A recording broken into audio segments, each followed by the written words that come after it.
Hello, everyone, and welcome once again to the Heir's Lair. I'm your host, Jonathan Taylor. Today, or more precisely on the day this video comes out, it will be World Urbanism Day or World Town Planning Day. More precisely, it would be the 75th anniversary of the first declaration of this special day. And I thought I would celebrate the opportunity by showing you a concept I've had in mind for the city of Trento, which is where most of both my first and third book takes place. And my initial idea was to, was to draw it out in paint, but as I've tried to do so, I discovered that I don't really have, in general, the drawing skills to do so, and especially not the skills to make that happen in paint. So instead, I did what most people do and went online to find something that would be at least somewhat appropriate for the goals I have in mind. And to that end, I found fantasytowngenerator.com, and I thought, yeah, this will. I thought this will do quite well. I've played around with it a little bit before, and and as you can see, I have the option to either create an account or uh, or tackle temporary settlements without one. And yeah, I'm gonna go with the temporary settlement because even though the settlement itself would not be temporary, the uh, for at least in universe, my goals with the display is for it to be somewhat temporary. There are some there are some aspects here, like you can generate buildings, you can generate people, you can edit settlement layout, you can simulate time. So yeah, there's lots of things you can do here. uh, okay, there's no account, there's free account, and there's premium account, and the creator has a Patreon, which is nice. So and I can say that there are lots of things you can you can do with this with this thing. It is very much a full it is very much a full on town simulation game where you can really dig into it on a granular down to the street level. Choose how the streets are laid out, choose how the buildings are set up, built, etc., etc. And even make a lot about the various people. I'm gonna go to a more generic option because reasons. Anyway, create temporary settlement. Loading canvas. uh, my city is called Trento. It'll be a big city of 25,000 because uh, because I kind of want to because I want to showcase this city as it would have been in my world's Middle Ages, and in my world's Middle Ages, this city became was the capital of the Northstan Empire. So it would be a big city, even if not necessarily a metropolis. The average lifestyle would be wealthy, not necessarily aristocratic, because even though aristocrats exist, there are plenty of other functions that require other people. So, yeah, aristocratic cities like pleasure resorts or stuff like that could still exist within the empire, but the capital itself would have to be wealthy. No, wouldn't be coastal. It would have rivers, uh, maybe forests. Uh, all I'm gonna say no for now, but there are ways to influence that. Uh, how? What are those ways?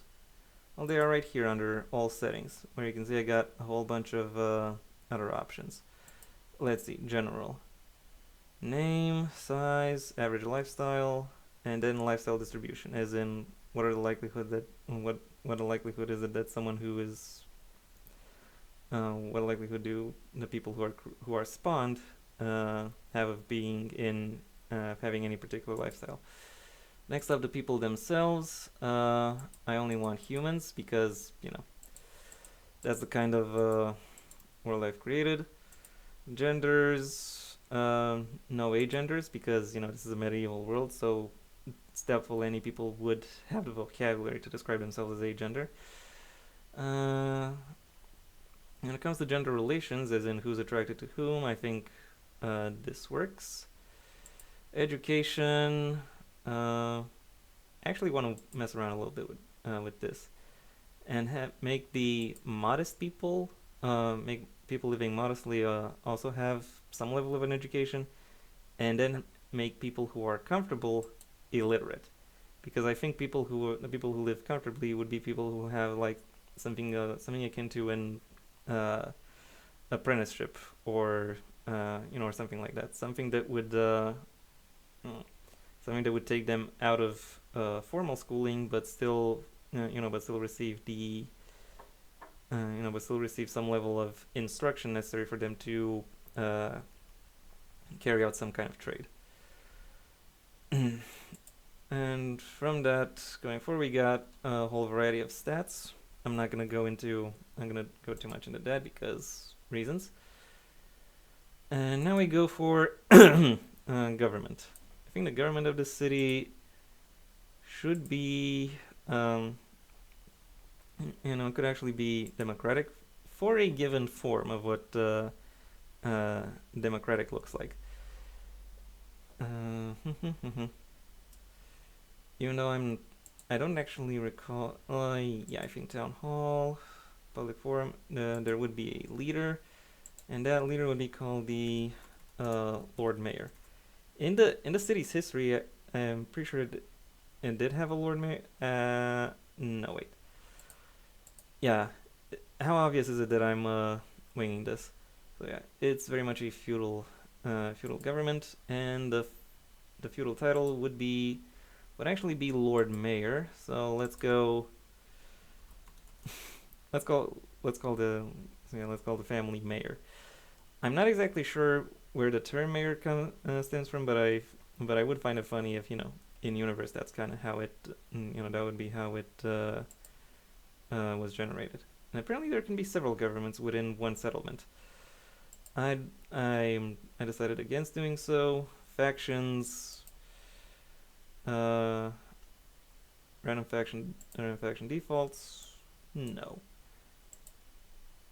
So okay, we got no factions. Layout. Default terraced building material. Default detached building material would be, I'm gonna say stone brick. Default terraced would be slate. I'm gonna say set terrace percentage manually. It would be less than 50%, I think. I think 30% makes a little bit more sense. Trees and forests. There would obviously be trees and forests, so okay, let's up that. Let's up trees on farmland.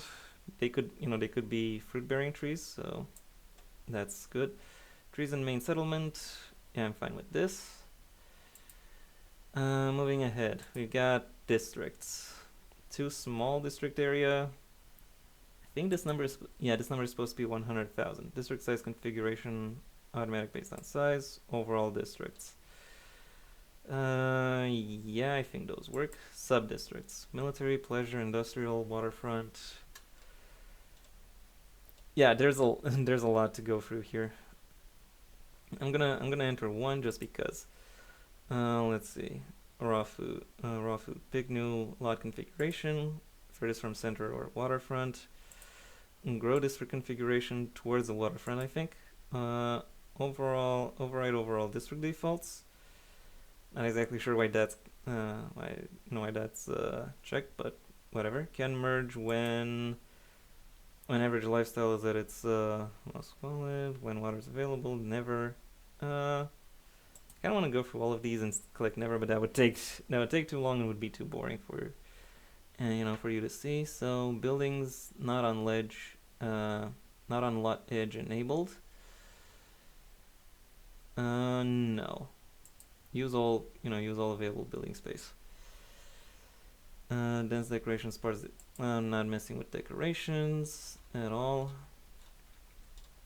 At least here. Let's look at comfortable. What do we got? Can merge when? Can be placed during dense phase when? Dense building modifier. Yeah. Okay, this works. Now let's go back. Landscape. Forests, farms, mines, quarries, available raw resources. Pretty much all of them. It is a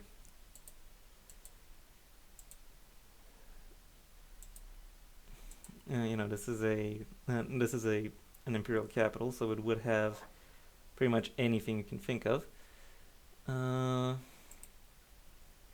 Next up, did I click that? Yeah, I clicked this. Waters. Water configuration generated, manually drawn. Can't manually draw for shit. It's not gonna be coastal. There's an ambulance passing by for some reason. Actually, it's pretty obvious what the reason for an ambulance would be.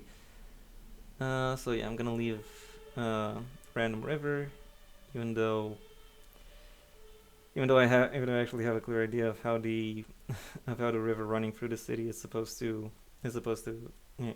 flow. Actually, kind of think of it. It's kind of improper that we say that a river runs through the city as though the river came after the city, when most of the time it's the other way around. Religion, amount of religious workers. I think fewer than normal would religious workers. So how many people would actually be involved with? How many priests would be? And I think these sort of temples would be, or temple maintenance. I think there would be more than usual because these people are trying to, as we're talking about a group that has a certain reputation to uphold, but the percentage of people who practice would not be 90%. It would be, let's go 75. Religions. I'm gonna delete all of them except for the fantasy good one, because reasons. Not exactly sure what this is supposed to be, but going ahead. Military. Normal based on size. No, it would actually be more than normal because nobility is often tied to military, so would it make sense for the city to be walled? Estimated percentage of buildings within wall. Let's make it 20%. I think that would be enough room to evacuate people in case of an attack. So yeah, do I add another wall? No, I think that's it. I could, but I don't know. I don't find it interesting. I could go for a whole attack on Titan thing where you get. Yeah, actually, you know what? I'm gonna go for that. So the first wall, protecting the highest class of the city protects 20%. Second wall protecting both the highest and the second highest, the middle class craftsmen, etc. would protect 50% would have 50% of the buildings inside of it, and then the outermost wall would defend. Would contain the entire city. I wonder if that includes the agricultural or the agricultural areas as well. I think it would. Okay, moving ahead. Items and services. This is a lot of things to handle. I'm not gonna go into buildings. Again, lots of things. Lots of things to handle. I mean, look at this. 205 individual buildings and 80 dependencies. That's not too much for a single person to handle, but it is too much for me to show in a simple video. Anyway, I think I've covered my basics. So with all of that in place, actually I didn't look at the No, I left as a preset. In a previous iteration, I uh, I altered the districts in such a way that I created dozens of dozens of sub districts, which were you know which really contained a handful of buildings like individual hamlets. A hamlet isn't a district. Let's be real. So anyway, with that out of the way, it's time to create the settlement. This could take up to 30 seconds generating. And yeah, briefly, my first attempt flashed on screen, loading canvas, rendering, and here we go. This looks much better. Old Heights, Blue Weave, Eastalk, Skirt Quarter, whatever. Bulward, Waterworks, Bendpoint. Okay. That's a lot of places. And yeah, I was right. Farmland is included in, in here. I am somewhat okay. It seems there are two rivers flowing into each other, where this river bifurcates somehow. And that's not really what I had in mind for the city, but I think the shape overall actually matches what matches my expectation for for what Trento is supposed to look like. Otherwise, oh yeah, here's some okay, you can edit settlement layout, add roads, buildings, walls, etc. I will not toggle UI elements, don't intend to. Population, as in if you want to add any people, I have no interest in that. Buildings, if you want to add any buildings. I can also just tell you how many there are, 3,000. And for some reason, the first ones to show up are schools. Oh, and also there's the mayor's keep, then a whole bunch of temples. House shares, secret cult front. Yeah, that's a great thing to have. How do I close this? Okay, here. Next up, the factions. Yeah, I took all of them out. Districts. Oh, there are still plenty of those, surprisingly.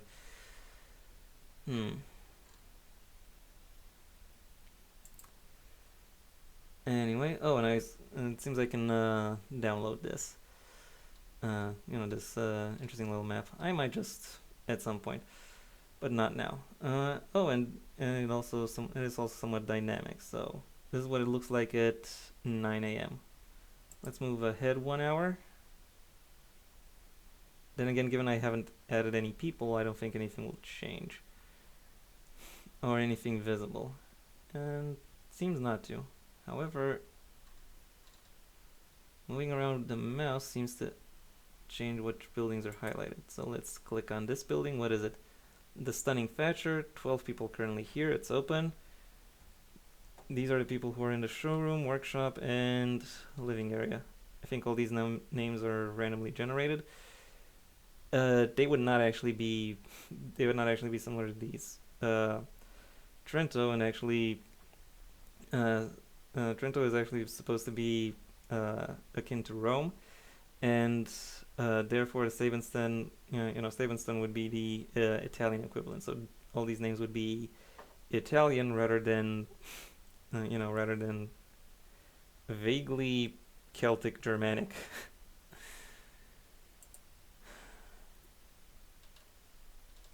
Anyway, that was that was the bulk of what I wanted to show you. Thank you for your attention. If you've enjoyed my presentation, well then please like the video, maybe even share it wherever you think other people will also like the video. If there is anything you'd like to add, either about the website itself or how I used it, that's what the comment section is for. And if you want to see when my next video gets released, well then please subscribe. And ideally also ring the bell or do whatever else YouTube will ask of you in order to keep you notified. My books, the first of my own Heir to the Empire series, The Next Generation and A Path Not Taken, are available at various book retailers under their respective master links in the description down below. Right past my social media links, which I would suggest you check out should you choose to. I also have a second channel where I talk about whatever interests me. Though typically it is also related to storytelling, but not in books or not in books or literature. If you want to hear more about my thoughts on books or literature, then I suggest you stay on this channel and go through my extensive backlog of book reviews, writing advice, and miscellaneous other stuff, such as uh, such as creating things to such as creating things about my such as creating the elements of my world. And yeah, I would say that is uh, pretty much all I had to say. If none of these prospects interest you, then go ahead and do whatever you want the rest of your day, because after all, it is your day. And until next time, I am Jonathan Taylor, and this has been the Heir's Lair.